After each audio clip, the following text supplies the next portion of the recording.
Слышали про самый громкий скандал за последние несколько десятилетий? Про Пи Дидди и его безумные вечеринки для самых влиятельных и известных людей мира? Что там происходило? Вы даже представить не можете. Я собрал для вас самые жуткие версии от детского рабства до заказных убийств Тупака и Майкла Джексона, которыми Пи Дидди расчищал путь себе и друзьям, но про это в конце.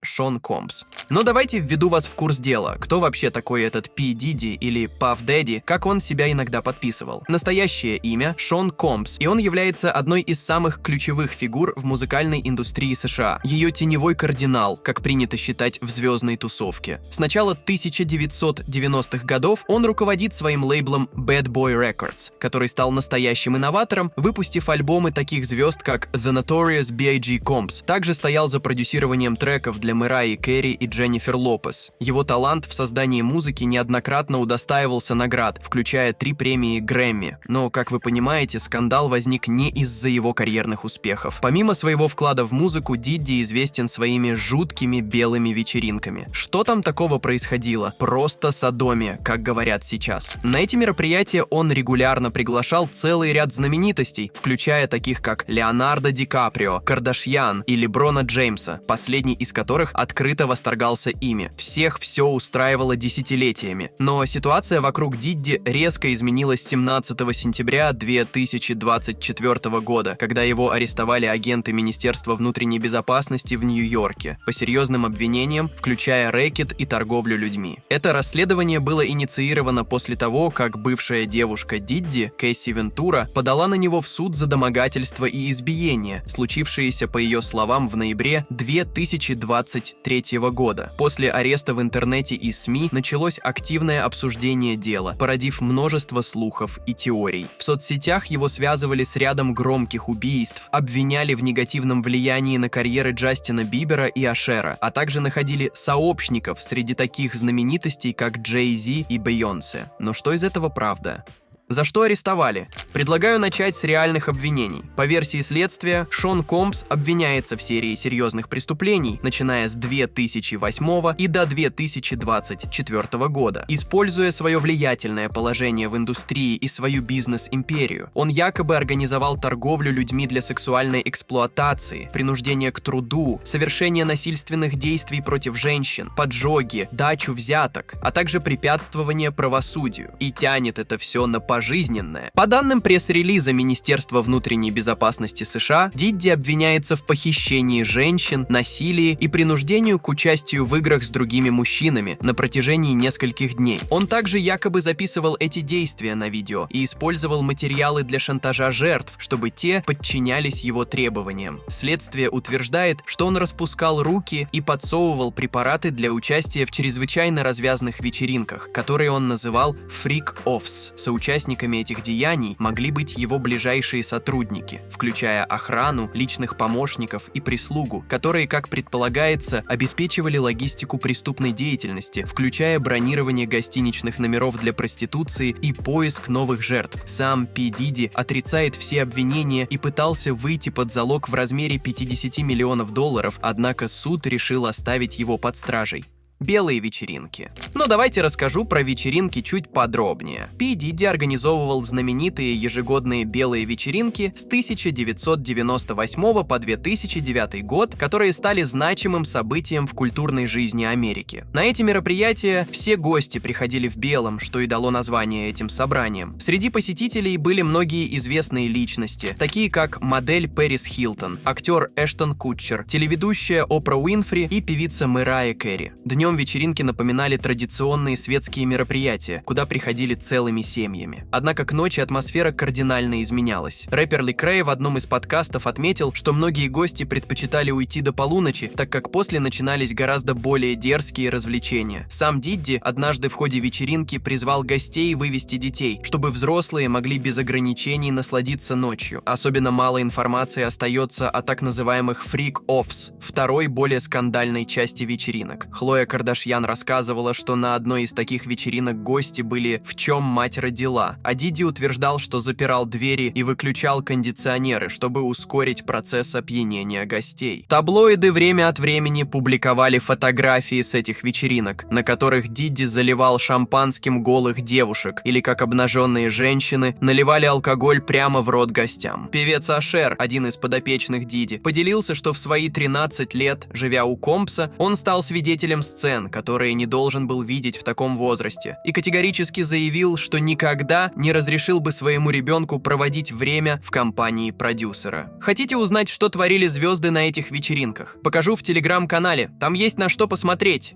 Реакция знаменитостей. Интересно, как остальные звездные участники отреагировали на самый громкий скандал индустрии. Они просто затаились. Следователи утверждают, что Компс любил записывать происходящее на видео, что вызвало слухи о наличии у него компромата на известных и влиятельных людей из развлекательной индустрии. Хотя прямых доказательств этому нет, многие находят такие теории убедительными. Большинство знаменитостей, присутствовавших на его вечеринках, не делали публичных заявлений по поводу уголовного дела против Дидди, что лишь усиливает спекуляции. В социальных сетях появились сообщения о том, что после разгоревшегося скандала Ашер, Пинк и Меган Фокс удалили все посты в социальных сетях. Однако Ашер заявил, что его аккаунт был взломан, а Пинк и Фокс уже долгое время не активны в медиа. Это добавляет туманности в общую картину, поскольку общественность остается в неведении относительно реальных мотивов молчания знаменитостей, хотя выводы все-таки напрашиваются. Убийство Тупака Шакура и The Notorious B.I.G. Какие еще жуткие теории существуют, но без официальных обвинений? Одна из самых громких и устойчивых связана с убийствами знаменитых рэперов Тупака Шакура и The Notorious B.I.G. или по-другому Бигги Смолса. Но подозрения появились не только сейчас. Еще с 1996 года ходят слухи о возможной причастности Дидди к покушению на Тупака. Издание The Los Angeles Times упоминало, что заказ на убийство Тупака мог быть выдан продюсером Джеймсом Роузмондом с согласия Дидди. Такие обвинения часто подкрепляются утверждением, что Дидди хотел избавиться от Тупака как от главного конкурента своего лейбла, особенно на фоне публичного конфликта между рэперами с восточного и западного побережья, известного как «Война двух побережий». Конспирологи также предполагают, что в 1997 году могло быть заказано убийство и самого Бигги. Они видят схожесть в методах покушений. Оба рэпера были застрелены в машине. Бывший телохранитель Дидди Джин Дил утверждал, что Бигги планировал уйти с лейбла Bad Boy Records, который принадлежал Дидди, что якобы могло вызвать его недовольство. После смерти Бигги его альбомы продавались миллионными тиражами, принеся значительные доходы, что добавляет масла в огонь теорий о возможной выгоде от его смерти. Но не думайте, что наживаются только на звездах. Вот что делать, если попадаешь в ДТП в США? Куда обращаться за помощью, чтобы не обманули? Как получить компенсацию, если у вас нет страховки? Компания ДТП. Америка помогла получить компенсации на 21 миллион для своих клиентов. Здесь вам точно ответят на все интересующие вас вопросы. Ссылка в описании.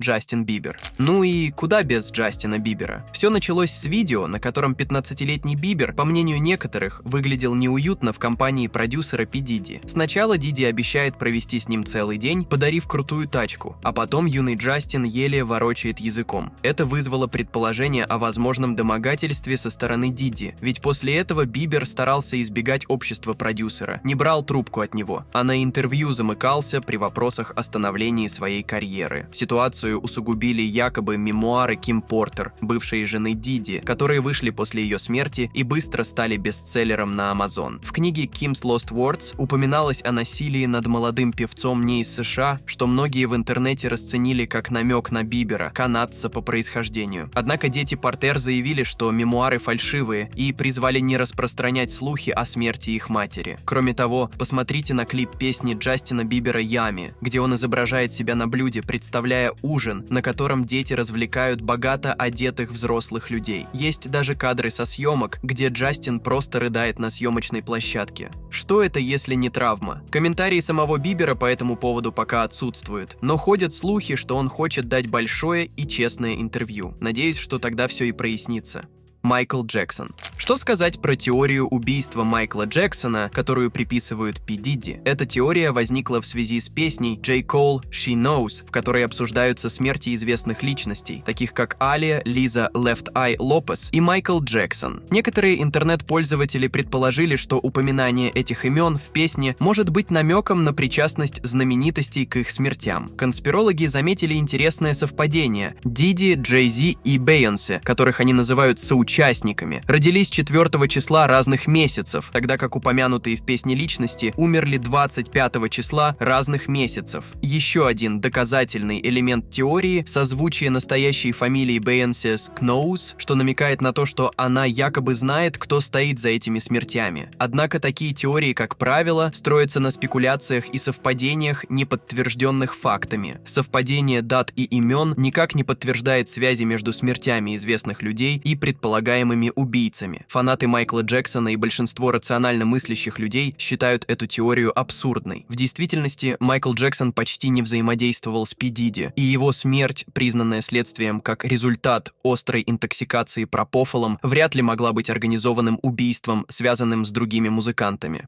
Избрание Барака Обамы. А вот еще больше абсурда теория, связывающая P. Diddy с избранием Барака Обамы президентом США. Она, конечно, относится к разряду спекулятивных и довольно абсурдных, но интернет активно подхватил ее. Основана эта теория на интервью 2004 года, где Дидди в шутку назвал тогда еще сенатора Обаму будущим президентом. Через 4 года Обама действительно стал президентом, что стало катализатором для развития этой теории. Сторонники идеи утверждают, что Обама мог посещать вечеринки Дидди, где ему якобы предложили кандидатуру на пост президента. Также они предполагают, что у продюсера мог быть компромат на Обаму, который мог использоваться для политического давления или манипуляций. Однако эти утверждения не подкреплены никакими реальными доказательствами или даже косвенными свидетельствами. Более того, в 2016 году Дидди выразил публичное недовольство результатами президентства Обамы, заявив, что тот разочаровал афроамериканское сообщество. Это показывает, что отношения между Дидди и Обамой не были настолько близкими, как представляют сторонники теории заговора. Эминем и 50 Cent. Но не думайте, что все в индустрии молчали десятилетиями. Некоторые высказывались вполне открыто, но их не слушали. Эминем и 50 Cent известны своими острыми и прямолинейными высказываниями в адрес других фигур в индустрии, включая P. Diddy. Эминем в своих треках неоднократно обращал внимание на темные стороны шоу-бизнеса. В песне Kill Shot 2018 года он упомянул Diddy в контексте смерти Тупака, хотя позже в интервью уточнил, что это было сделано не для обвинения, а скорее как художественный прием. А в дис-треке Fuel Shady Edition Eminem явно обвиняет Дидди в серьезных преступлениях, включая насилие. Эти упоминания в музыке часто рассматриваются поклонниками как предупреждение о реальном характере Дидди. С другой стороны, 50 Cent известен своими яростными и часто провокационными заявлениями против других знаменитостей, включая Дидди. Он неоднократно высказывался о том, что продюсер якобы домогался его, и в настоящее время даже работает над документальным сериалом для Netflix, посвященным преступлениям Дидди. Это действие 50 Cent можно рассматривать как часть его общей стратегии медийного присутствия, которая также включает использование конфликтов для поддержания интереса к своей персоне. Важно отметить, что, несмотря на громкие заявления и публичные высказывания, прямых доказательств причастности Дидди к упомянутым преступлениям, представленных Эминемом или 50 Cent, на данный момент не существует. Но, как говорится, дыма без огня не бывает, согласны?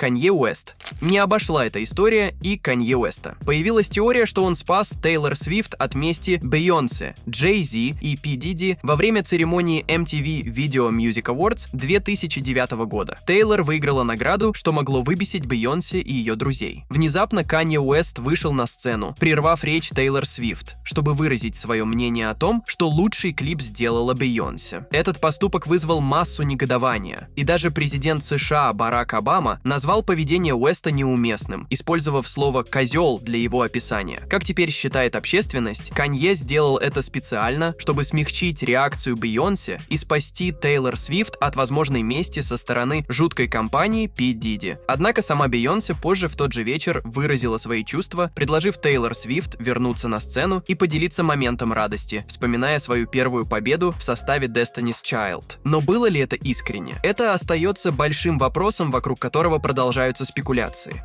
Джей Зи и Бейонсе. И давайте напоследок уточним. В деле P. Diddy, Джей Зи и Бейонсе часто упоминаются из-за их близости с продюсером. Это связано с тем, что они долгое время были его друзьями в индустрии, а их общественное положение и влияние в музыкальном мире делают их легкими целями для различных теорий заговора. Интернет-пользователи строят предположения о возможном участии этих знаменитостей в деяниях Дидди, основываясь на их взаимоотношениях и общих публичных выступлениях. Однако такие обвинения обычно не имеют под собой никакой фактической основы, и официальные обвинения против Дидди не включают имена Джей Зи и Бейонсе. Важно отличать официальное расследование от интернет-спекуляций и мемов. Например, слухи о 1000 бутылок детского масла в доме Дидди и иронические комментарии об этом могут быть скорее частью интернет-шуток, чем серьезным утверждением о его преступной деятельности. Все это отвлекает от реальных преступлений, которые, скорее всего, будут доказаны, если звезды начнут говорить. А что вы думаете, что из этого правда? Пишите в комментариях, с удовольствием прочту. И да, спасибо за просмотр, друзья.